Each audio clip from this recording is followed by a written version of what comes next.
Hello, everyone. I want to welcome you all to the Wisconsin League of Women Voters Education Committee webinar this evening. It's entitled Building a Brighter Tomorrow, a case for keeping our Wisconsin promise for adequate and equitable school funding. Please stay muted during the program. If you have any questions or comments, next. As we can see from these quotes, the ideas for democracy have been closely linked with education since the beginning of Western civilization. Socrates was highly skeptical of democracy's ability to survive, much less thrive. However, he thought that its chances for success fell primarily with a society's ability to educate its citizens. Thomas Jefferson, one of the United States founding fathers, also knew how much the success of our democracy depended on our ability and willingness to educate our young.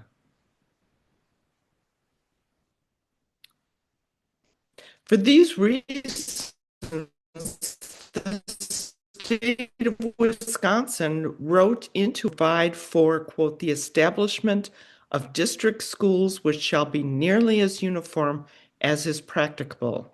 And such schools should be free and without charge for tuition to all children between the ages of 4 and 20, unquote. And in the Wisconsin case in 2000, Vincent versus Voigt, the Wisconsin Supreme Court made very clear that every child in the state of Wisconsin has the right to an adequate education. It is now late 2025. We will learn in this webinar that the Wisconsin State Legislature is not meeting its obligations to educate our state's youth. Next.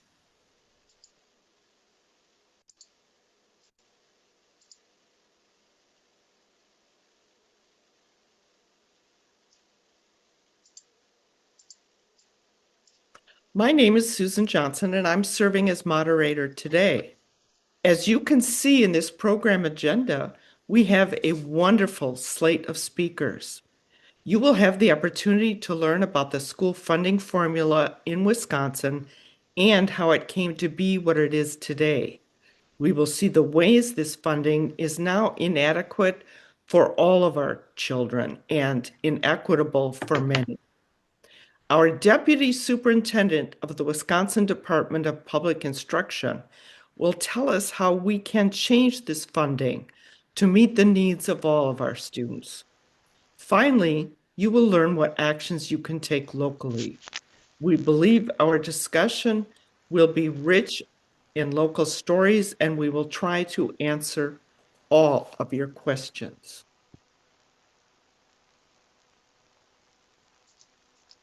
Without further ado, we will first hear from Dan McCrea, Chief Financial Officer of the Janesville School District. Welcome, Dan McCrea. Thank you, Susan. Appreciate your patience as we pull up the slide deck here. Just want to take a moment to thank the League for the opportunity to participate as a panelist and really talk about school finance at a very high level. Very high level for tonight's program. If someone wants to learn more, there's great resources out there via the Wisconsin Department of Public Instruction School Finance Services webpage, as well as probably your local school district. The slides you have before you are just a few of the key school finance variables. And for the focus of tonight, we're going to look at the orange boxes related to revenue limits, membership, and equalization aid, again, at a very high level. I had the fortune to work with Sue Johnson as a school board member here in Janesville. And as she knows, as a member of our finance committee, I can get a little long-winded, but hopefully it's an engaging conversation that I have with the board. We're going to keep it, again, very high level and short and sweet, if you will. So again, focus. Dan, Yep. we do not see your slides, just so you know. Oh my gosh. Okay. Well, there we go. Thanks for that. It would be helpful if we shared my screen now, wouldn't it? Oh my gosh. Thank you. It's going to take 10 minutes of this. No, just kidding. Where's my share my screen button? Should be the green button at the bottom. Sure enough, right there, that says green, share my screen. Oh my Perfect. gosh. Again, thanks for your presentation. Let's go to the slide deck. There we go. Now we're in presentation mode. We good to go? Yes, thank you. Excellent. So the orange boxes that I was alluding to earlier, but was inept enough to post, is we're going to focus on the overall revenue limit, membership, equalization aid, a few of the key school finance variables. School funding in Wisconsin, particularly the revenue limit, was established in 1993, and we've been living with a formula since that point in time. And the major driver of school finance is members. Members is slightly different from enrollment in that members are public school students in their home district who attend their home district or another public school district. Private schools or enrollment do not drive the district's revenue limit authority. It's truly public school students attending their home district or public school districts that are attending another resident school district. So members equate to funding. Property values do not equate to funding. Sales tax does not equate to funding. It truly is members that drive a school district's revenue limit authority. And speaking of revenue limit authority, let me pause for a moment. Membership times maximum revenue limit per member. That center box there is what is debated in Madison every 2 years as part of the biennial budget.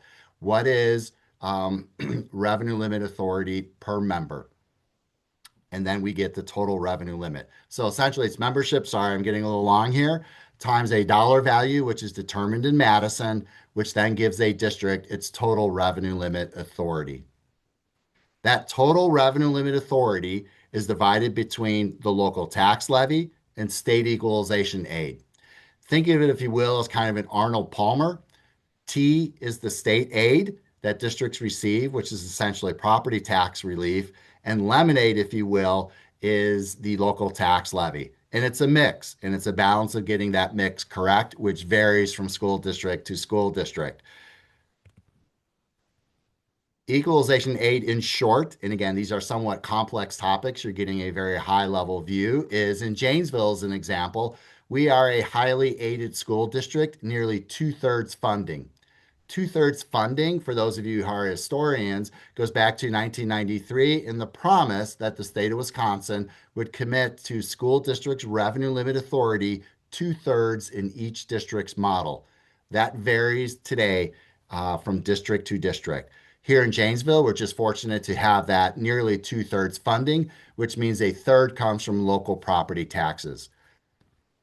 Property poor districts typically receive more aid, and property rich districts receive less aid. Again, the nuance of the formula, but that's a component of how equalization aid is determined. More aid to lower property districts, less aid to higher property districts. Saying a lot, it's a ton of information in a short period of time, so your patience is truly appreciated. Revenue limit authority, members times a state value that's determined at the biennial budget equals a district's total revenue limit authority. That revenue limit authority, to recap, is the division between equalization aid and local property taxes. If we go back to 1993, there was again that promise of two-thirds funding, and increases in allowable revenue limit authority would be determined by CPI, the Consumer Price Index. That has not been the case since approximately 2009 and was even less after the passage of Act 10 in 2011. The orange bar that you see on the screen ahead of you would be school funding in terms of revenue limit authority if we kept pace with CPI. The state has not. Just a quick editorial comment is I would contend that the state formula for school funding is good, but it is underfunded, which is the bad. The orange line would be if we were fully funded at CPI increases, The green line is essentially what school districts throughout the state outside of an operating referendum have encountered. So we're not keeping pace.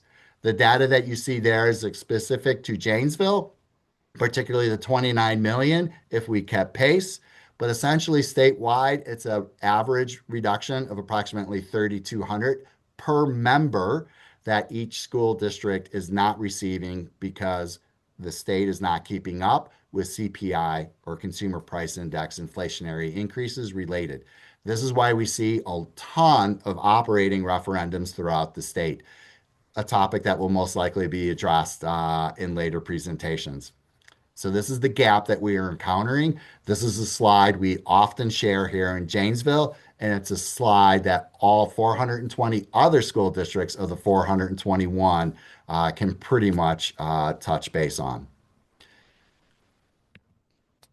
This is another way of looking at it rather than a bar graph, is we can see over time since 2011 and 12, and particularly post Act 10, the far left of the screen is there is a reduction in each school district's allowable revenue limit authority per member. Again, a decision determined each biannual budget. Then we can see over time the increases, and you'll see it's rather sporadic. Again, that sporadic, if you will, behavior is what is driving school districts to keep up with inflationary costs to seek operating referendums. Again, I'm broadly speaking of the 421 school districts. There are nuances to each. If you are a school district that is experiencing high birth rates in your district and increasing enrollment, right, you can perhaps, if you will, dodge the need to go to an operational referendum.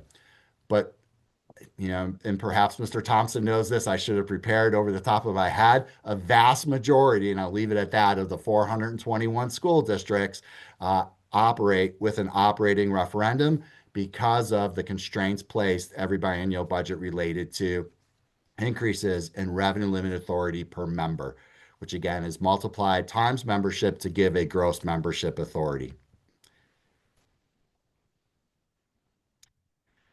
I guess that's my last slide. Ms. Johnson asked that I keep it brief.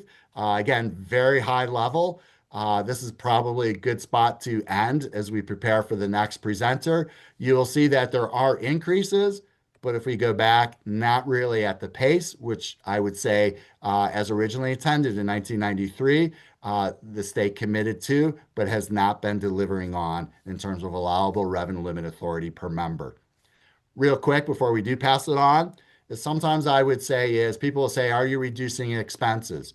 School districts in Wisconsin are committed to a balanced budget.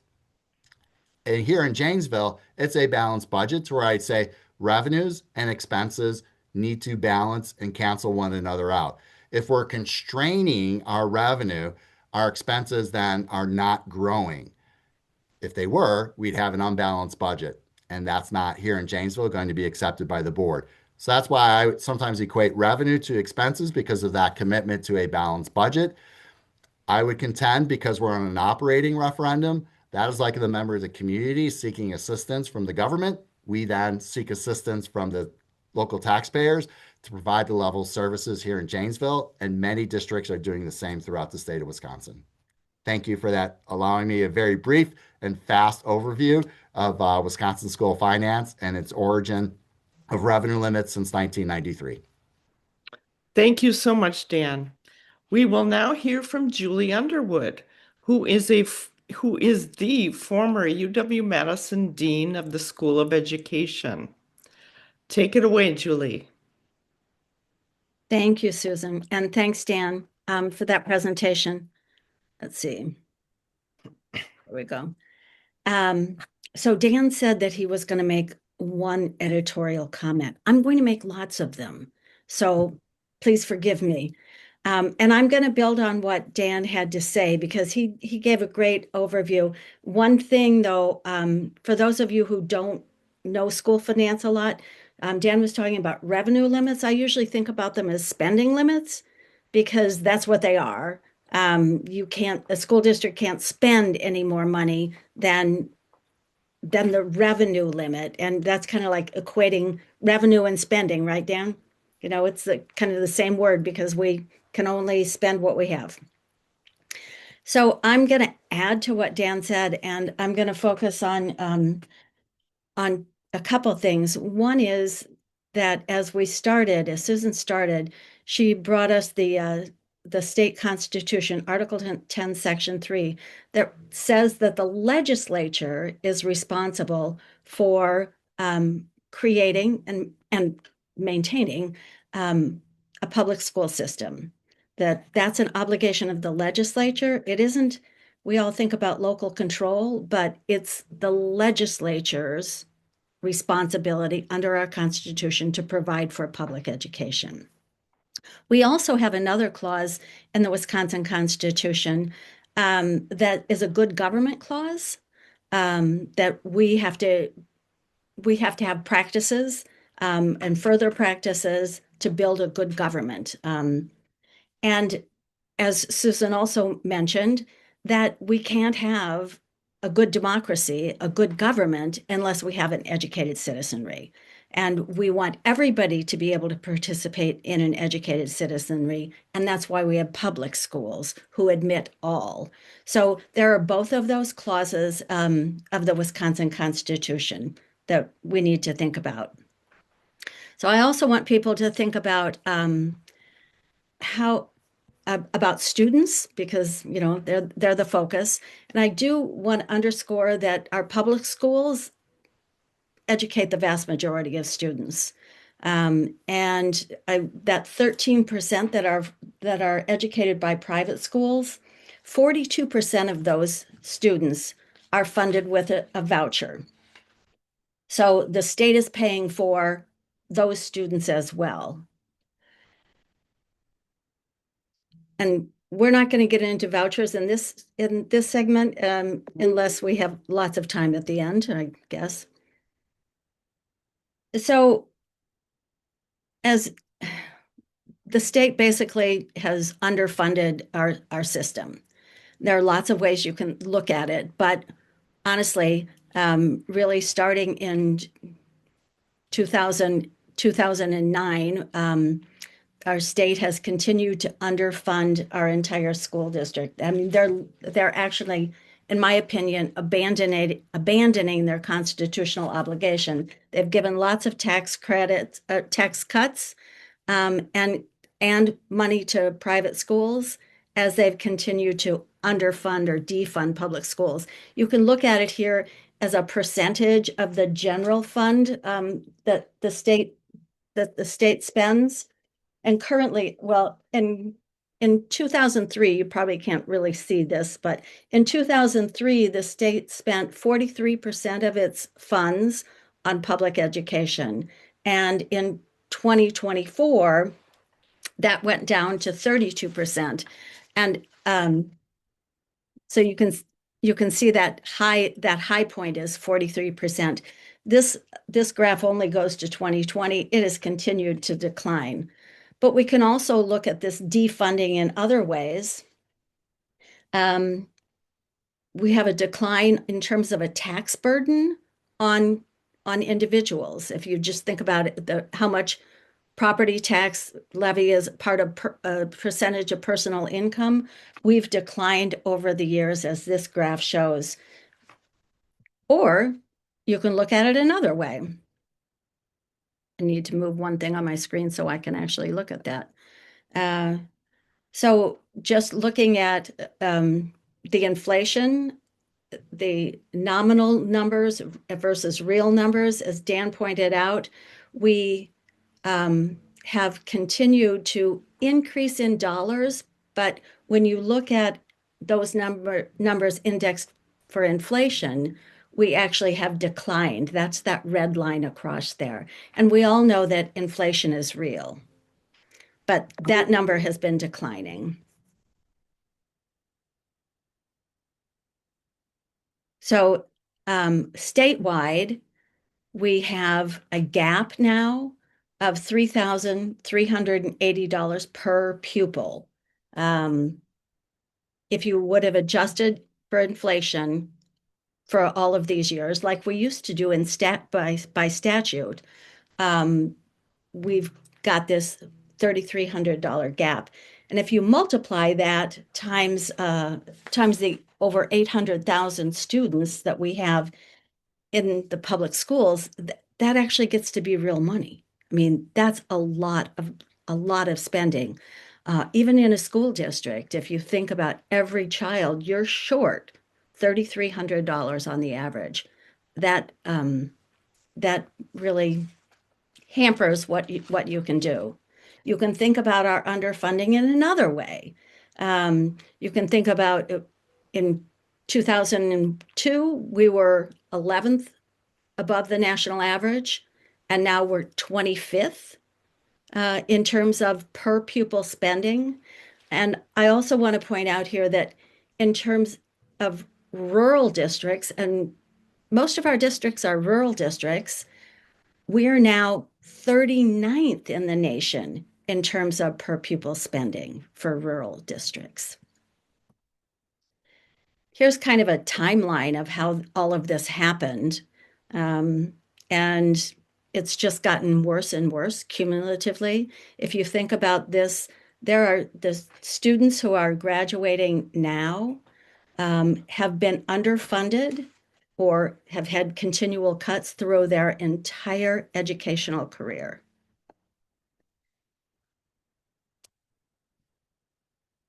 Another piece in how our state is failing students or failing in terms of public education is equity. That was adequacy. There's not adequate funding. This is equity. And when I'm thinking about equity, I'm thinking about equity as defined of every child should have an opportunity to get a good public education. And in Vincent versus Voigt, the case that was mentioned a couple minutes ago, the court said that students aren't fungible. Some students need more than others. And our state is supposed to recognize that. Our current formula does not do a good job of recognizing that. Actually, it does a really poor job of recognizing that. It's a good formula in terms of equalizing property tax wealth. It is a bad formula in terms of recognizing the needs of students.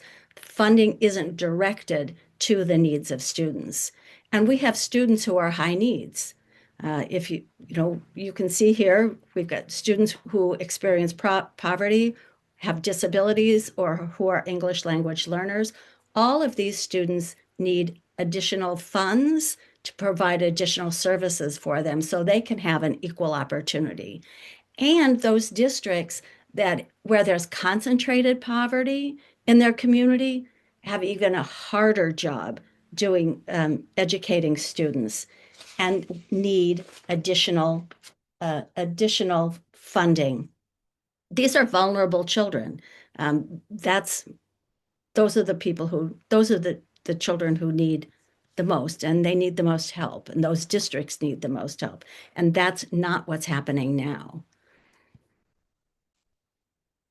These are just percentages in a different way. And I just want to make the point, just with the economic students who live in poverty, this graph shows a nearly perfect correlation to poverty and low student outcomes. And that's not the way it's supposed to be. All students should have the opportunity to have good outcomes. All children can learn. And here we see how we're actually not providing for the needs of students. So I'm going to turn it over to, I'll turn it back to Susan. And I'll be glad to answer questions as we go along, but I know that Tom's going to add on top of this, as well as Sue and Todd. So thanks so much. Thank you so much, Julie. Yes, and I'm glad you reminded people to please put your questions and comments in the chat as we're going, because we will handle them all at the end of the program at 7:30. Thank you. Now it's time to hear from Thomas McCarthy, who is our Deputy Superintendent of the Wisconsin Department of Public Instruction. Take it away, Tom. Thank you. I'm just getting myself set up here. Okay, I promise I'm not going to retread too much. I do want to thank the hosts for having us, League of Women Voters. These are great conversations. You're hearing some from some really impactful people tonight.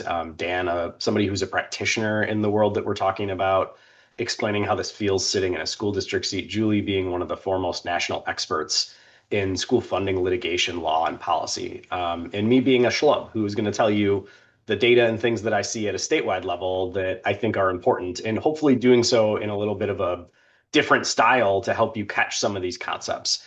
And what my guarantee for you tonight is I'm going to try to leave you with some things that we can do to fix this stuff, right? I often give presentations similar to what you're going to get. And at the end, unfortunately, the thing that I have to say is I don't know how to fix this. Well, I'm tired of saying that. And so we're going to make some proposals today that we can think about if all the things you just heard, which is that the way that we fund schools is broken, what are some things that we can do to think about to make them actually function from a funding standpoint? But we've had some jargon, and I kind of knew this was going to happen. So I want to start with some let's talk about language, because we're talking about a lot of key concepts, and a couple of the things that you've heard from folks are the terms of adequacy and equity. So I want to start with just, don't think you're losing your mind. If you crack open a Webster's dictionary, these are the definitions that you're going to find, which track pretty well to what we've been talking about in terms of how the funding formula works. But when you go one level into our school finance world, you have a slight twist in what these things mean. And it's kind of policy meeting law, meeting constitutional cases where these terms have been hashed out. And researchers, education policy folks who have looked at funding formulas and said, as you heard from our first two speakers, this constitutional guarantee and these statutes, how do they work together and what does this mean? And you've heard the terms adequacy and equity. So I want to stop and kind of unpack a little bit about this. Because for us in the Wonko land, the policy land and the legal land, adequacy has a specific meaning. And it's that the way that the construction of what is responsible for a school district, the laws a district has to follow. And in the state of Wisconsin, think of it as the 20 standards, right? These are what we expect from school districts. Those standards that we lay out for every district to follow, is there adequate resource to do that exercise of providing that level of education for every kid, whether they are a student with a disability, a student who's learning English, a student who is impoverished? Is there adequate resources to support them? The other component of the conversation we're having is an equity conversation. Does the formula equally treat everyone? Does it work? Does it function? Is there enough money in the formula or in the system to make sure that there aren't districts like we have in the state of Wisconsin who actually fall out of the school funding formula because they're so property wealthy that the funding formula says, yeah, we don't need to treat you, right? So we have no aid districts. So I would argue, and you kind of get there when you read some of the language in Vincent v. Voigt, that in Wisconsin, we kind of have a mashup of an equity and an adequacy problem happening at the exact same time. And this is a direct quote. I probably didn't do it quite right for the legal scholars in the world, but I did put it in quotations and I bolded the part that I think is really, really critical, because this is kind of the holding or the finding of the entire case, which they were kind of hedging around as, does this thing work or not? Is it legal? Are we meeting these obligations? And they gave us this beautiful language that has a lot of meaning that we can put data and information behind, which is that they said, yeah, the formula is okay as long as it is taking into account, and I'm not going to read it to you, these individual populations of students.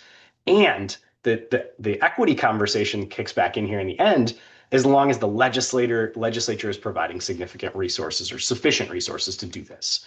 So if you leave with one thing today, Vincent v. Voigt, it's a fairly readable case. If you really want to get into what are we doing here and why are we fighting about this, pick it up and read the last handful of paragraphs, because they're really a court that is struggling with a concept of, is this working right now for the kids?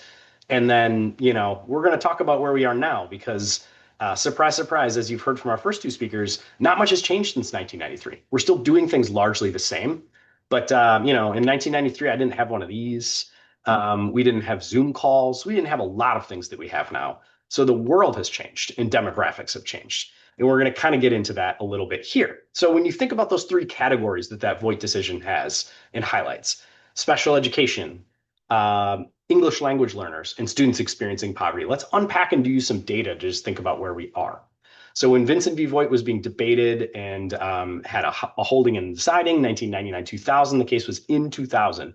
Our reimbursement rate for special education was 34.3%, fairly abysmal. What that means, for every dollar that you spend on special education services, the state reimburses you 34.3% of that dollar.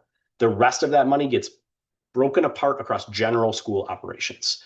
And in just brass tacks of what that means, if your special education costs are underfunded, it means you're pulling them out of your general operational costs, because every special education IEP you have is a legal guarantee of services. So if the state is not giving you money, you take it from somewhere else, and you're pulling it out of other operational costs that you could be doing, providing additional or more opportunities for kids. So 34.3%, not a good number, not ideal. I think the high water mark, as you can see, going back in time, was around 70%.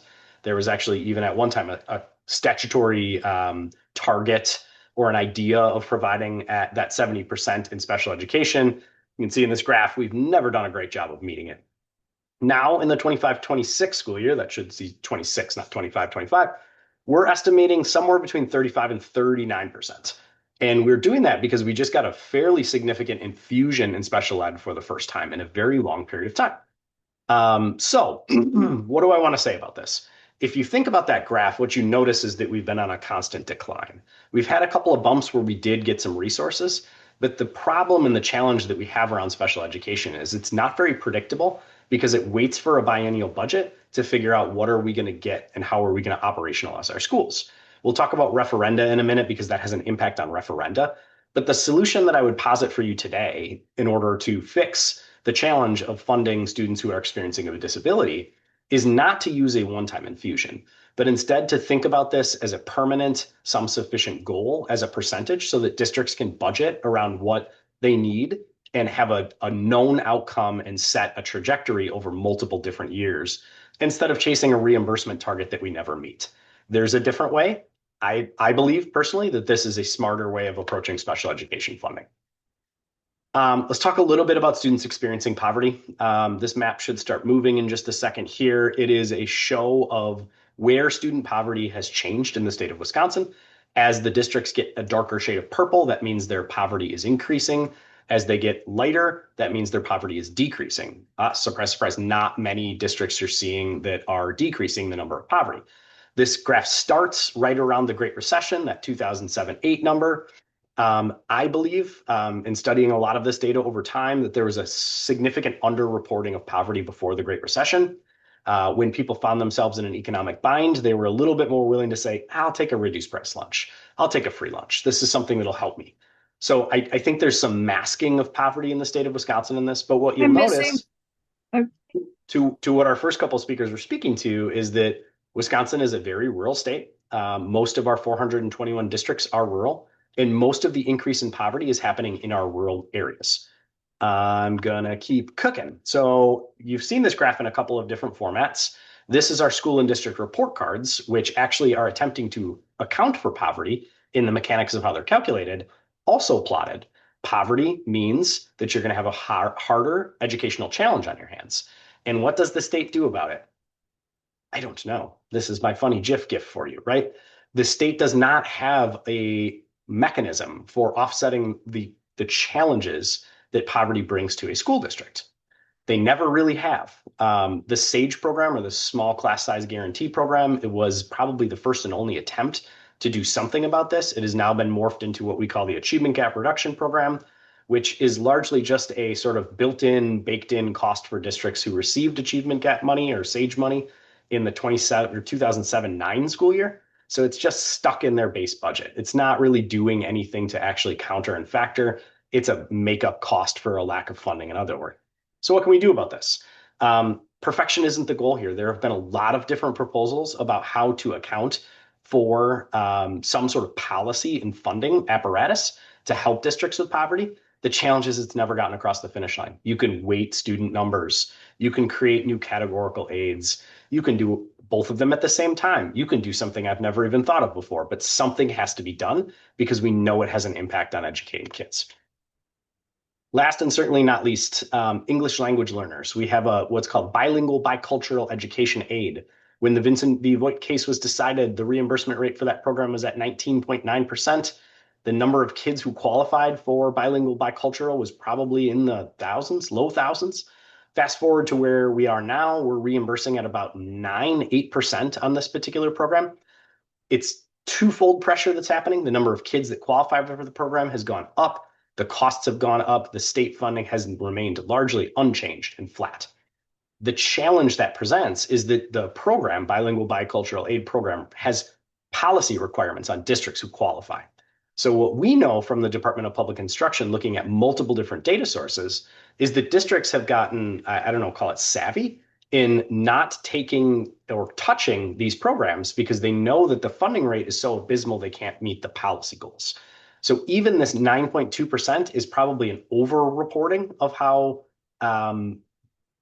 terrible the funding reimbursement rate would be if we counted every single kid here.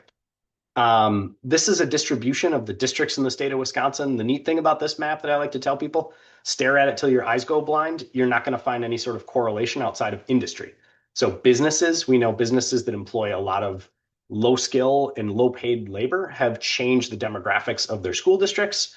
They have brought in more people who are willing to work, who oftentimes do not speak English as their primary language. But there's not any real other connection factors about how our kids who are learning English are spread demographically across the state of Wisconsin. What can we do about this? Bilingual bicultural aid is woefully underfunded. It's not meeting the policy requirements. We kind of have to start over and scrap this thing. We have to think about differently what we can do to put in requirements that bolster these things in a real learning perspective and also provide some funding.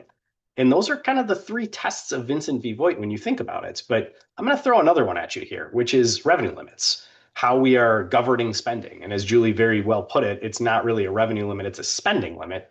So you've seen this graph in a host of different ways. I'm not going to belabor the point. It connects directly to referenda questions. When districts are not being allowed to spend and they know they have student need, what they often do is take out a referenda with the support of their local community. These are just operating questions, right? So there are a whole nother host of referenda questions that are about, I want to remodel my building. I want to make sure my HVAC works. These are just operating questions. And if you look at that dot in the top right corner, as I think Dan alluded to, most districts have some sort of operating referenda. These are largely made up right now of non-recurrings. So we have a host of school districts that are running to referenda on a cycle of 2 to 3 years. And we have had a handful of districts that have been lucky enough to put the operating referenda into their base. Those don't get accounted for when we're thinking about people that are operating on a referenda because they're only technically operating in year one. Then it just flips into their base cost. So to Dan's point earlier, most school districts have some sort of operating mechanic of a referenda question in their base budget at this point in some way, shape, or form. So what does that mean from an outcome standpoint? This is the number over time in a bar graph instead of in a line graph. On the right-hand side is actually the real dollars and cents impact. So when we think about the total tax levy or how much we're putting on property taxes for schools, and we break out what percentage of it is attributable to only operating referenda questions, what we find out is that in the last handful of years, we've gone from a pretty tiny little sliver to being almost 10% of total expenses on the tax levy are from people who said, I want to raise my own property taxes. Now, here's the wild part about this.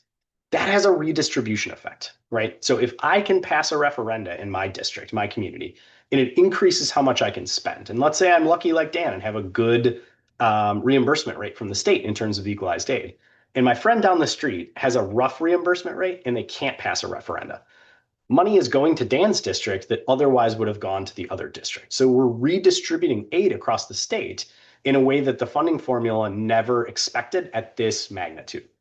And I want to layer one other thing in there because there are a couple of passing comments about school choice. School choice is actually now inside of the funding formula. It's a non-recurring exemption that works like an upper to your revenue limit or your total shared costs. And then in year 2, you get reimbursed. That is also having a redistributive effect. And we have a district, southeastern Wisconsin, it's not Milwaukee, it's Racine, where around 30% of their total tax levy is attributable to the choice program.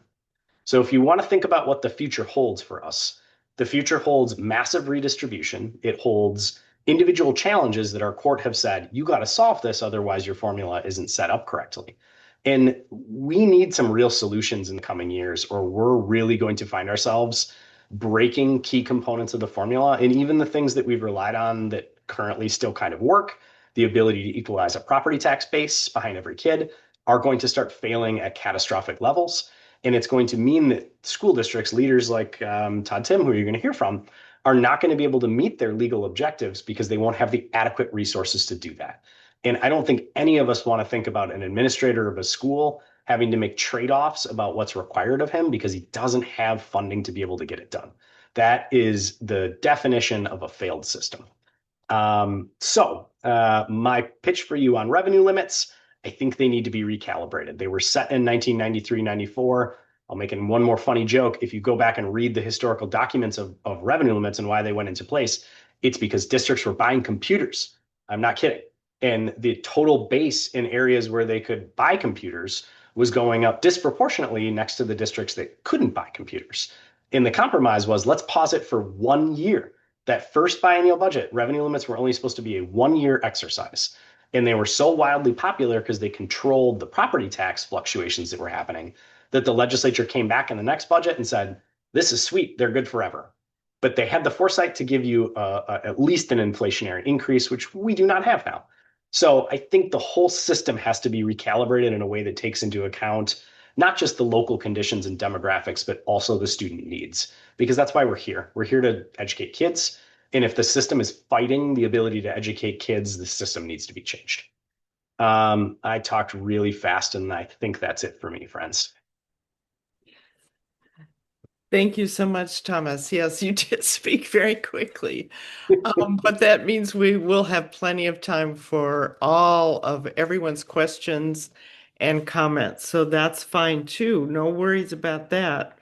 Last but not least, we will hear from the League's very own Patti Clark-Stojke, who will tell us about actions we can take in our own local areas about these issues. Patti, take it away. Unmute, right?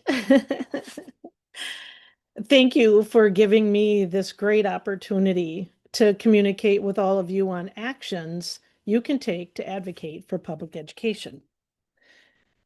The League of Women Voters Wisconsin has specific positions regarding public education. Briefly, we support promoting educational equity and access to educational opportunities for each child through non-discriminatory policies and an equitable state aids formula, while retaining substantial program and personnel responsibilities in the local district. The legislative committee members who organize this webinar advocate regularly on specific priorities. Pardon me? Okay.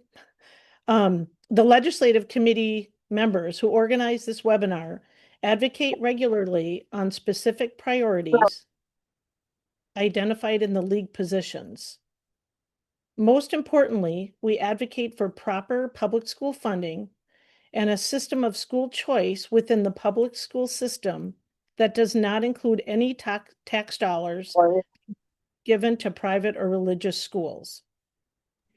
Excuse me a minute, Patti. Do you have slides? I don't. Oh, okay. Thanks. No. I was just going to say if you did, they weren't showing up. So thank you. Yep. Sorry for the interruption. Public education advocacy can be simple and it can be complex. If you feel strongly about the simple fact that children in our state have the right to a free and appropriate education based on our state constitution, that's something that your representatives in the state legislature need to know. If you feel strongly about public schools getting predictable and sustainable state funding, your elected officials need to know. If you feel strongly that taxpayer dollars should not be used to fund unaccountable, non-transparent private school vouchers, your elected officials need to know. The issues involving the challenges in our public schools are complex, and they need all of our support now. One freshman assembly representative, Christian Phelps, has sounded the alarms with his simple statement that our public schools are starving. The best ways to advocate for public education include getting actively involved in local school systems, contacting elected representatives, and joining advocacy organizations to share personal stories and data that highlight the importance of fully funded, equitable public schools. We'd like to suggest the following actions to advocate for policies that ensure equitable funding, support for educators, and promote student well-being in our public schools. First, educate others by having conversations with friends, family, and community members about why public education is vital for a strong community. Continue to encourage folks to get out and vote. Voting for pro-public education candidates in the coming months is crucial so that our voices are heard and the needs of the children in our public schools are represented. Vote for referendums that provide necessary resources and fair compensation for educators. Several Wisconsin school districts are planning or considering an operational referendum in 2026 due to ongoing financial pressures and state-imposed revenue limits. Next, you can write, call, or email your local and state elected officials to advocate for adequate public school funding and favorable policies. You can also contact your elected officials by communicating your beliefs to stopping private school voucher expansion and encourage voucher tax transparency. Taxpayers have the right to know how much of their tax dollars are actually going to the unaccountable private schools. Meetings with your representatives are powerful ways to influence their votes on education bills. Face-to-face visits with your legislators or their staff, either in district or at the Capitol, are the most effective way to build a relationship and get your message across. Visiting the Capitol during an organized lobby days with the League or organizing your own is a valuable experience. And you can also consider organizing a group to accomplish a public education advocacy postcard campaign. Next, connecting with parents, community members, and organizations can create a stronger collective voice for public education. This is another action that we are suggesting is that you consider learning more about public education advocacy groups in our state. Collaborate and raise awareness alongside organizations listed on our resource slide. And we believe that the nonpartisan Wisconsin Public Education Network is a phenomenal resource. You can visit their website and get on their mailing list or follow them on social media. Wisconsin Public Education Network provides resources, action steps, and collective power for advocacy efforts.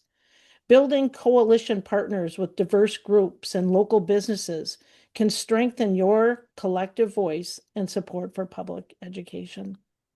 Another action is to use local newspapers to share your views and advocate for public schools in your community. Publishing your opinion in local news outlets can raise awareness in the community about issues facing public schools, or consider using social media and other platforms to highlight the successes and importance of public schools. Last, consider holding an in-person school funding formula program in your community. We would be happy to assist with presentation preparation. So in review, actions that you can take to support public education is encouraging voting, communicate with your elected officials, connect with public education advocacy groups, advocate for public education with letters to the editor and social media, and last, holding an in-person school funding formula program. Thank you for letting me tell you about this. Thank you so much, Patty. That statement was beautiful and thorough, and we are so thankful that you gave us all of that information and reminded people that democracy is not a spectator sport. So next, we will be hearing local stories, and we have with us Superintendent Todd Tim of Hortonville, who will tell us how the Wisconsin school funding has impacted his district and students. Thank you very much. Thank you, Susan. Really good to see my friend Patty. Good to see Deputy State Superintendent Tom McCarthy, and appreciate all the public school advocates, and a special shout out to the Fox Cities public school advocates. I think I see Jim on here as well, and their work that they do to advocate for every child in the state of Wisconsin. The Hortonville Area School District has about 4,300 students just west of Appleton. For 3 decades, one of the fastest growing school districts in Wisconsin. That enrollment has leveled the last several years. We're a low revenue district, which means in 1993, some of the information Dan was sharing, that we were frozen at a very low conservative amount per pupil, and every increase has been driven off of that low revenue amount. So in general, what it means is we receive the lowest amount per pupil, along with several other school districts in Wisconsin. So 2 budgets ago, when there was a low revenue bump, we felt hope for the future that there would be more equitable advances as future budgets came in Wisconsin. Although I will say, in the 21-23 state budget, where school districts were basically told to rely on federal ESSER funds, provided a pretty large gap for all districts in Wisconsin as far as inflationary funding was concerned. In this last budget process, Tom McCarthy knows I spent more time in Madison than I've ever spent advocating for public schools in our state, and was hopeful because of the $4 billion surplus and a healthy rainy day fund in the state budget. And when we got the news that we received a $0 increase, but you had the opportunity, if your board approved a $325 increase on the backs of property taxpayers, local property taxpayers, to me, the message was it was going to continue to drive haves and have-nots in the state of Wisconsin. And what I mean by that is in 2024, and you saw it on the graph, there were 148 operational questions in just 2024 alone in the 421 school districts. And that doesn't count the people who are already under operational referendum. And what's going to happen in the state of Wisconsin if we continue down that path is you're going to create the people that approve that in their local communities will get more resources, and the people that say no to those operational referendums are going to get less. And kids are going to suffer in those communities that get less. And because most of those are non-recurring referendums, if you're getting more for a period of 2 to 3 years, but the answer is no, because eventually we'll see economic recession, we know that in our economic cycles, there will be a drop off of programming and staffing in our local public schools. We were thankful in the last and hopeful in the budget when we received initial news that we'd receive 42% reimbursement for special education, but very disappointed in reality that we're projecting that's actually in real terms going to be about 35% reimbursement in special education. And how I talk to our parents in our community about that is this. We have about $11,650 because our board approved the $325 per pupil. And I hate thinking about kids this way, but we have some kids that cost $10,000 per pupil to educate. We have other kids that cost $100,000 per pupil to educate. And I'm going to read you a line from one of our parents that submitted to the Joint Finance Committee, or just a couple sentences about that. She wrote and submitted to Joint Finance April 2nd of 2025. Public school is one of the too few places where my son is embraced for the individual he is. The district facilitates peer relationships, cares for, encourages, engages, and pushes him. They do all of this while ensuring he receives the education which he is legally entitled to, but would not have access outside the public school. The district has done the following over the past couple years. Provided my son 100% one-on-one adult support to ensure his safety and access to education. Increased the number of registered nurses in the district from 1 to 3 because the number of growing medically complex students in the district. Purchased adaptive equipment such as a Rift and high-low chair, which allowed Gabriel to participate in middle school band concerts. Purchased adaptive curriculum with licensing feeds and learning tools. Expanded therapy staffing, including the hiring of a full-time physical therapist to meet the needs of students district-wide. And implemented assistive technology. Gabriel is nonverbal, The district gave him access to voice through a communication program on a tablet that enables him to express himself and engage with others. As our district continues to grow, the demands for these critical services are also increasing. And I know there's been a lot in the news in the state about school consolidation and declining birth rates and declining enrollment. What's missing in that message is the kids coming to public schools, there's more kids with intense disabilities. There's more medically fragile students. There's more kids, if you're looking at that from a financial lens, that cost $100,000 to educate. And then I think about historically, because I'm old now, I think historically what public schools have become responsible for in Wisconsin. And I just have a brief list. Drug prevention and drug abuse programming, mental health therapy on site, dental and vision and hearing checks on site, breakfast and lunch, providing weekend backpack programs for families in need who don't have enough food, instructing on behavior online, sextortion prevention, have become community centers for their facilities, increase in activities and co-curriculars because it benefits our young people. We were told there's a skills gap, so increased programming and youth apprenticeship, increased funds for medically fragile, increased funds because of the mental health crisis and suicide prevention. And the reality is, because there's something different happening with our youngest populations, that we're having to do more professional learning and more staffing around behavior at our younger populations and support for young people that have more volatile behaviors. So I think when you hear the message that enrollment and birth rates are going down in Wisconsin, I understand that message. I understand the numbers, but what's missing in the message are the needs are going up and what public schools have become responsible for, and we accept the responsibility. We appreciate being the solution, but what public schools have become responsible for goes well beyond our report card, which measures attendance, reading, and math. So I appreciate the opportunity to be on. I'm more than happy to talk longer and talk for hours about the great educators in Wisconsin and what public education provides for our students. And I hope that in the state, eventually we get to the dialogue that's talking about public education as the solution to societal problems instead of public education being a societal problem. Thank you, Susan. You are very welcome. Thank you so much for being with us today.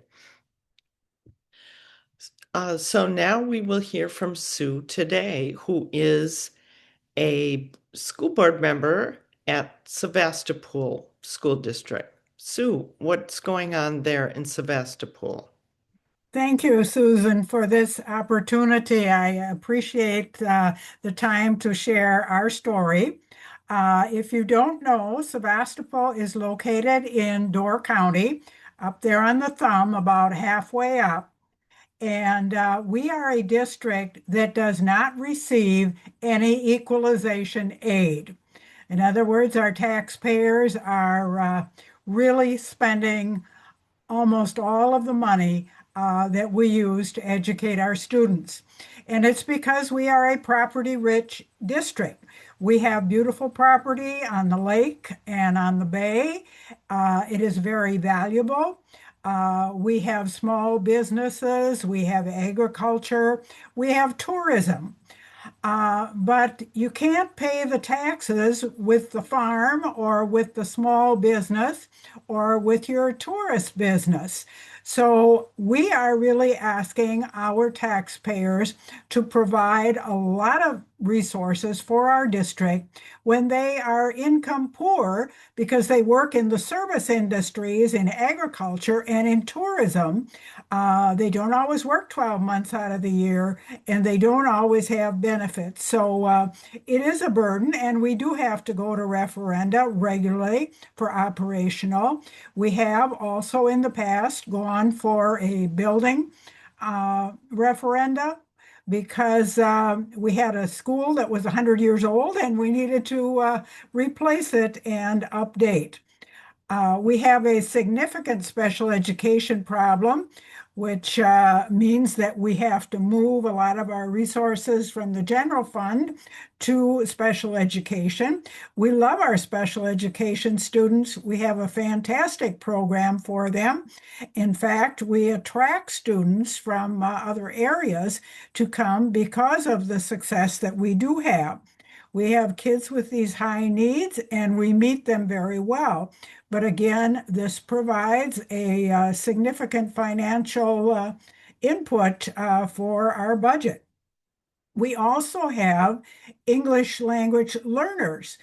We have a number of Hispanic students. They come, their families come to work in agriculture, in tourism, and things like landscaping and lots of other service industries. And these students have to be provided for.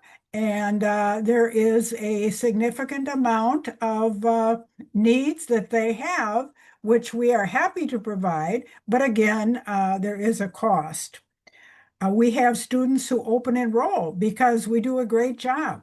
We have students in poverty, but we have had some fantastic results on our test scores with these students by really concentrating our efforts to meet their needs. In fact, we will be giving a presentation at the Wisconsin Education Convention in January in Milwaukee on the success stories that we have with these students. So, all in all, it presents a real burden for the taxpayers in our community to meet these needs. We're doing a great job. We're lucky that we have a community that values education for every child and that they do support us. But every time we have to go to referendum, this takes time away from our school staff, from our school board members, to help to educate the community about what our needs are. We should be using that time to focus on students, not on having to focus on convincing the community to support us financially. So we are frustrated with the formula. We would like to see more in the way of special education funds. We'd like to see more in the way of state funding to help us ease some of that burden for our taxpayers. With that, I want to thank the League for doing this. I want to thank all the presenters. I think the more we can get the message out to the community, the better. We did have a presentation up here in Egg Harbor. We had a representative from Wasbo and Chapman who did a great job of educating our community on what the funding situation is for our schools in Door County.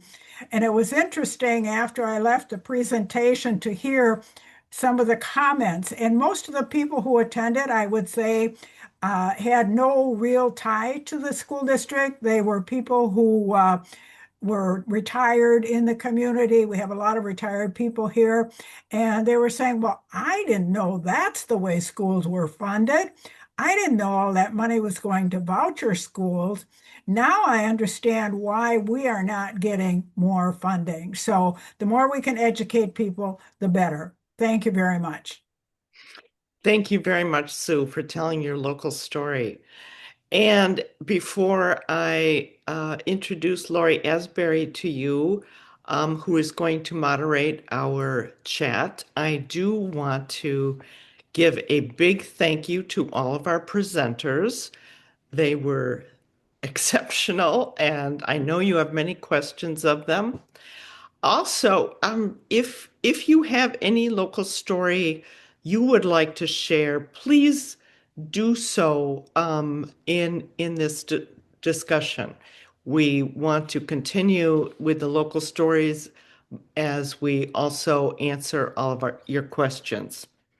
Without further ado, I'm going to introduce you to Lori Asbury, who is a NENA school board member, and she's also a member of our Wisconsin League of Women Voters Legislative Committee Education Portfolio. Lori, take it away. Thank you, Susan, and thank you again for pulling this together and for our amazing speakers.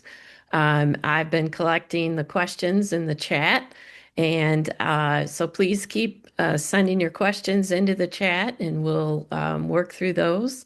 And I will take them in order and consolidate if possible, and then direct them to one of our speakers to answer. So the first one that we had was a question about families that homeschool. Do they receive public funds for each child being homeschooled? And I was going to direct this question to Julie Underwood. Actually, I'm going to defer that question to Tom McCarthy. All right, sounds good. Thank you. This is an odd one. Funding, not directly, but they do receive opportunities, which cost money. So I'd toss out that there's what's called part-time open enrollment, which a home-based student can qualify for, and then there is also participation in scholastics. So any sort of clubs and WIA activities they are eligible for as long as they're a resident and taxpayer in a district. We're also seeing a fairly significant uptick as the homeschool enrollment number got larger during the pandemic. We're now seeing more and more of what we kind of coined homeschool resource center activities, where you have a choice school that is essentially operating virtually and recruiting kids who are using a normally home-based instructional model and offering them digital services without actually really providing what we would consider direct instruction. So it's kind of like, here's a laptop, here's $1,500. Parent, make sure your kid gets online, for 3 hours a day, and that's good. And we're washing our hands of it. So I know that was a complicated answer. I'll back it out one more time. Direct things are access to opportunities, which do cost money. Indirect thing that's kind of new and emerging is that they're using the voucher program to recruit homeschool folks that they stay in a homeschool environment. But as I was mentioning about how voucher schools are funded, that comes on the property tax rolls and it's charged to districts. Okay. Thank you for that. I really appreciate it. It's definitely one of the more complex questions in terms of how homeschooling does actually work. And there's been a lot of discussion at the legislative level about trying to direct funds that way. So it's a great question. Our next question was regarding the non-sectarian education. And it says the slide quoting the state law about funding schools said that funding must be used for non-sectarian education. Most Fox City schools that drain our public schools with vouchers are Catholic or Lutheran. How have vouchers survived a lawsuit? And now I know, Julie, you're the right person. Thank I'll you. be glad to take that frustrating question. And I think I answered in the chat as well. This question has been raised in the United States Supreme Court and in the Wisconsin Supreme Court. And spending money on voucher schools, even though they're sectarian or religious, has been upheld both at the Wisconsin Supreme Court and the United States Supreme Court. It's, in my opinion, the reasoning is almost like money laundering, because the reasoning is that if the state gives the money to parents and parents make a choice as to where to send their child to school, then it's not really directly sending the money to the religious school. However, the Department of Public Instruction doesn't write a check out to a parent. So it doesn't make sense to me, but it is the ruling of both the United States Supreme Court and the Wisconsin Supreme Court. Okay, thank you very much for that. I appreciate it. Another just kind of a statement in the chat, and I think it was relating to money that was for special education in the budget. The increase turned out to be less than what was in the budget. And Dan McCrea, would you care to talk about that in terms of how much money was put into the budget for special education versus and the reimbursement rate that's been promised over time versus what the actual amount is? Sure. Thank you very much for that opportunity. That's a good one. I'm not going to be able to give you the gross dollar amount, but it is some certain, not some sufficient, meaning it's a flat dollar amount, a pool all 421 school districts are competing for in terms of resources or dollars. Special education aid always follows the year. So, for example, the 24-25 school year special ed expenses are aided the subsequent year in the 25-26 school year. So there's a calculation that was done somewhere in Madison, essentially arriving that 42% this current fiscal year, 25-26, and 45 would be a good amount. We know it's not an ideal amount. The issue is special ed expenses as reported for 24-25 are greater than anticipated, therefore lowering that percentage. Most school business officials, district administrators, folks such as Superintendent Tim, most likely did not budget 42%. Here in Janesville, we budgeted 39. We'll see how the year transpires as audits come from the state, schools, I should say. But yeah, it's going to be less. Any wise person would never budget the full statutory subscribed amount simply because it has never been fulfilled in the past. So why would we look to do that going forward? Right. Thank you very much for that explanation. The next one is a question specifically for you, Julie. My question is for Julie Underwood. Julie stressed that the revenue limit is actually a spending limit, but districts spend much more than what the revenue limit when they spend federal funds, grants, and referendum funds. Please explain how these funds are not considered part of the money we spend. Thank you. The revenue limit applies to the state money, the state and local money. So above that spending limit, you can spend the money that you get from the federal government. You also can spend money that are in categorical programs like transportation or special education. So that's above the spending limit. And referendum, this is a good question on referendum. We have a couple questions there.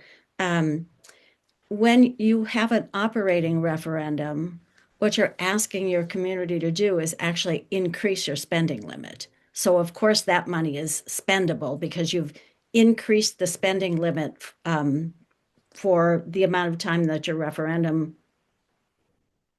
indicates. Some of them are ongoing, some of them are shorter terms. So yes, of course, you can spend the money that you earn, that you receive from the community through a referendum. And Awesome. Tom's gonna correct me. No, I'm going to add on because you got Okay. it going really well. Tom, please. The other thing you got to remember about categorical aids is that they're actually reducing the shared cost amount. So if I can qualify money in a categorical aid like special ed, I'm taking pressure off of controlled spending, which is that revenue limit spending. So they're not totally independent from one another, and you can't double count.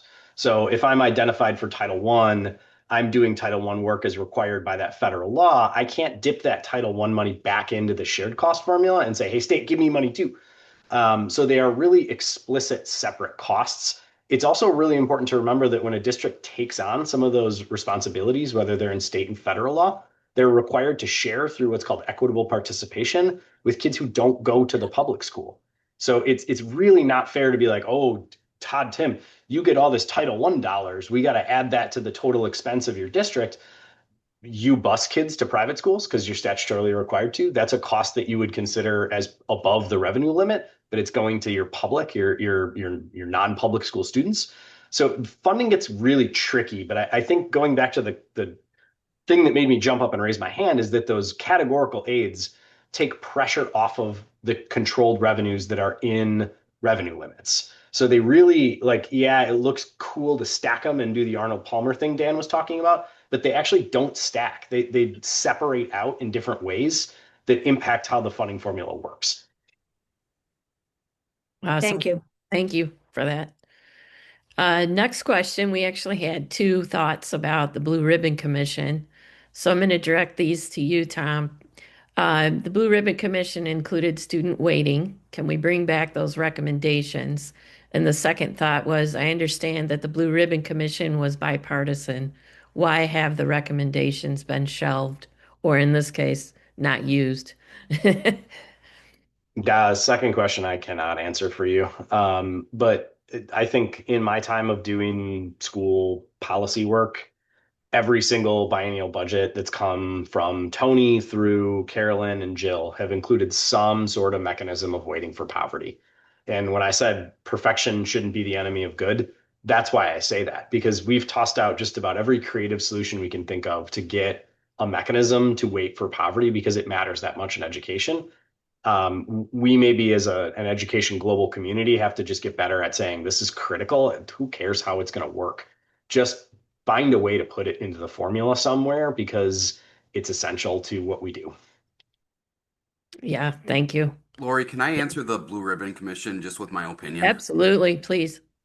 So in Jump this in. last budget, I mean, I think the true answer is other priorities took over for what was established in the Blue Ribbon Commission, even though it was a bipartisan commission, which is really sad. And my example of it is the income tax that became a priority as a component of, coming to this last budget, on average is saving a family $180. But if our local school board went to plus 325, the property tax increase is going to go well beyond the $180 in the state income tax relief. So when you put the numbers together, it makes literally no sense. But when you use the language in a particular way, it makes it look like people are receiving tax relief when they're truly not, because most boards and the 325, if you don't take the 325, that's not just an issue for you in this year. If you didn't raise it that's a decision for eternity, because every other addition, if we stay with this funding formula, will be based on that plus 325. So it's not just a decision this year, it's a decision for your district for eternity. Sorry to bounce in. Yeah, I think it's great. And the other part is there was no extra money from the state into the pool of money for equalization aid. Right. So that was held constant, which makes that 325 even more important. And if you really want to talk about, I'm sorry, but private school choice programs and independent charters got plus 640 a kid in 26 and plus 428 a kid in 27. So for our district, if you go to a choice or private on a voucher, you're getting more per pupil. Those schools are getting more per pupil than what we're getting in the public. We're still providing transportation. We're still providing special education services, and they're getting more per pupil. Julie, did you have something? Yes, about the Blue Ribbon Commission. I got to serve as a commissioner on that Blue Ribbon Commission, so I was in the middle of it. And yes, it was a bipartisan commission. There were and testimony was taken all over the state. Incredible testimony from districts, a moving testimony about what they needed, and there lots of solutions. Actually, some of what Tom has given us were presented there, and they actually kind of divvied that up so that legislators would write those into proposed statutes. My opinion is a little more jaded. I believe that it was a victim of politics. Yeah. And because one side of the aisle decided that they weren't going to do any of it and didn't, even though they had written these up as statutes, decided not to bring them to the legislature, which is incredibly unfortunate because in my mind, that means that our children are the pawns in a political fight. And I just think that's unconscionable. Thank you. It's very important. Moving on to another question. This one is about transparency on property tax bills. The proposed bill to require transparency on property tax bills so that homeowners know where their public school funding is going, public and private schools in parentheses, has been proposed year after year and never gets a public hearing. The general public has no idea how much of their tax dollars are going to other than public schools. Uh, Dan, would you like to give thoughts on that, or Tom? I know you guys all do. Yeah, so I'll maybe lean into others as well. Is I know here in Janesville, our operating referendum is noted on the tax bill, right? Oh, I that's think great. sometimes there's variations, such as, and this is the difficulty if we were to seek a debt referendum. Um, it's hard for us because we'll say on a debt referendum, we're projecting particular interest rates as part of that equation. They're typically very conservative. Now, I'm not talking operational, I'm talking on a debt. The challenge is when we go to ballot is we can project but typically, when we go to market after approval, hopefully approval, those interest rates are less, right? So we're trying to be really good stewards. There is transparency. I think sometimes perhaps our friends in Madison get caught up in terms of the different levels, if you will, or different descriptors. But I'll turn it over to others who probably have even better comments than I do on that. Yeah, I think that they're wanting to have specifics about how much of the tax levy that's listed as the school tax is actually going to support voucher schools. Ours is about 9%. It varies with each district. The difficulty of putting that there's not a state statute, but you have to get agreement from the municipality. So if you have like 9 municipalities like we have in our district, and one says yes, the voucher expense can be on the tax bill, and the other 8 aren't interested in that, it makes it difficult. A state statute for voucher transparency on the property tax bill would be advantageous because then it wouldn't be up to each municipality in that situation. I know Green Bay, Appleton is working. There's several places working on it, but when you're a district, especially rural districts that have 8, 9 municipalities, it becomes very difficult. Awesome. Thank you guys for that. Moving on, this is a question about Governor Evers and the school funding. When Tony Evers was DPI superintendent, he proposed a different way to fund public schools. Is that a viable solution that could be recommended? And Tom, Tom McCarthy, do you know what that is or was? Yeah, the old fair funding for our future. Yeah, I mean, there's a handful of things that were proposed by him that are very much so worth reconsidering.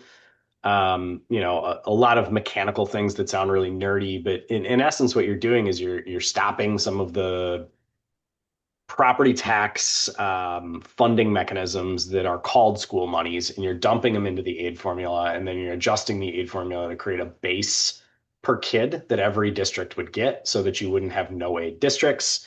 And then there were, various different, depending on the year you're looking at when you propose this, poverty weighting inside of pupil structures. Some of the years he proposed getting rid of the per pupil aid entirely and rolling it into a funding formula. And then the other really critical component that was always the thing that I think was the smartest choice was returning to CPI-based inflation on revenue limits. So that predictable growth for districts they could plot a course to and make long-term decisions. And I think that matters because I can't remember who said it earlier today. We're not operating on a 2-year continuum like the legislature is. Kids go through the school system for 12, 13, 14 years. So this urgency of the policy solution has to be a 2-year thing that fixes it so I can go run for reelection isn't how the world of schools work. So we have to figure out how to resist that and provide that stability so that you're not disrupting the academic experience of a kid. And that was really what the fair funding formula was all designed around. It's a great model. Awesome. And this is actually related. One of the comments said, I lead the Southeastern Wisconsin Schools Alliance, and a Mequon Thiensville board member once shared that adequate funding adjusted for inflation will eliminate the need for districts to pursue referenda from their communities. freeing them to concentrate on student growth and achievement instead of fundraising for basic operational needs and resources, which is pretty much what you just said, that consistent, dependable funding. Do we have time for one more? Are we doing all right on time, Susan? Awesome. Another question. Does an influx of open enrollment students help or hurt an individual district? Sue, would you like to take a question? I think that one came up actually when you were telling your very Okay. impactful story. Yes, we have more students open enroll in than out, which does help us. And if a district had the reverse, it would not help them. Right? Anyone else have thoughts on that that should be considered? I'm sorry, yes. And we have an open enrollment surplus as well. And I know my responsibility is to the district in which I'm hired, but I think I also have a responsibility to the educators in the state. And and there was a larger increase in open enrollment in the last budget. I think it was $500 per pupil. I think that was the increase there. So we have an open enrollment surplus, so it benefits us financially. However, I would also argue it is also a mechanism that's creating haves and have-nots in the state. And I worry about, just like I do with operational referendums, when there's no's versus yeses, if I'm thinking about the entirety of the state and every child in the state, which I should be, it does create that. Yeah, thank you very much for that perspective. Todd is being very kind and diplomatic. The open enrollment program, too, was never designed to be an ultimate choice. In other words, it wasn't designed to be a market competition where it was like, my district is great, so come here. It was designed to fill extra seats in classrooms that had them and also leave enough money behind in the district that the student was leaving to not harm the kids that are not able to leave and have to stay. So it's always been a program. It was modeled to be a program that was operating on the margins for receiving and for sending districts. But what has happened over time is that some districts have not been good actors like Todd is talking to, and they have rushed to create these large numbers of open enrollment. They've said, I can take 100 kids, I can take 1,000 kids. That might be 25% of my population. That's okay, because it's advantageous to me because I have maybe an abnormally high revenue limit and I can stomach that change. Or maybe I'm a no aid district and getting a kid full freight is better than, splitting up my property tax base to pull in additional revenue. So it's just another distortion in the funding formula that makes it really hard to figure out what's working and what's not working. Yeah. Unintended consequences. Another thought that came into, speaking of incentives, was a question or a thought about consolidation incentives. I know there's been a series of bills that have been proposed recently. Can one of you speak to that? And I'm not sure who exactly might. I know everyone will have an opinion. Julie, do you want to take a shot at that? Or Tom? I think one of the practitioners would probably appreciate giving their opinion. Todd or Dan or Sue? Or Sue? It makes me so sad. And what that doesn't take into consideration is, as several of the speakers mentioned about the geography of Wisconsin, do we really want kids on buses for 2 hours before school and after school? Do we really want to look at where schools in those smaller areas are their centerpieces of their communities? And then do we want to get into the logistics of how it's going to work if you just give an additional allocation per pupil like the bills are written? How is that going to work when one district has more debt than the other and has a different tax rate? They both have different tax rates. They both have different debt loads. What, a 2-year incentive or whatever the incentive per pupil allocation, kids on buses longer. As someone that grew up in a rural part of Wisconsin and loves this state, it makes me sad. I would agree that geography is a problem, particularly here in Door County, where our county is 80 miles long from tip to tip.